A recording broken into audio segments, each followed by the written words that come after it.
On the lookout for al-Qaeda.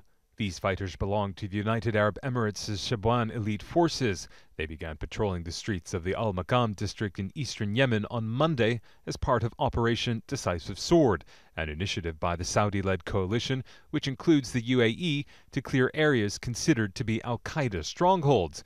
At this media briefing, a minister belonging to the internationally recognized government led by President Abdurrabba Mansour Hadi agreed the armed group's reach was spreading, but also criticized the UAE, accusing it of trying to fragment Yemen by creating what he described as separate regional and tribal armies.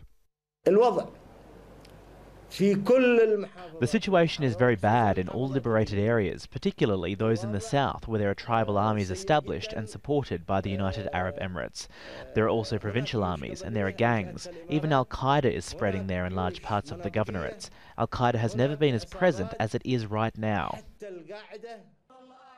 Yemen has suffered almost 3 years of civil war. The Saudi-led coalition is fighting Iranian-backed Houthi rebels who control large parts of the country. The Yemeni government, now based in the southern port city of Aden, relies on the coalition's air power, which is why criticisms of the UAE by ministers has surprised some. There's no question that the UAE has a significant presence on the ground in Yemen.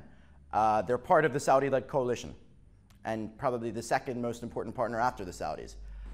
That being said, I think generally speaking, they continue to enjoy a significant amount of popular support. And if you look at what the UAE has been able to achieve in fighting terrorist groups like al-Qaeda in the Arabian Peninsula, with some of the groups that Jabwani has been speaking about, these groups have actually played a major role in pushing al-Qaeda out of key areas.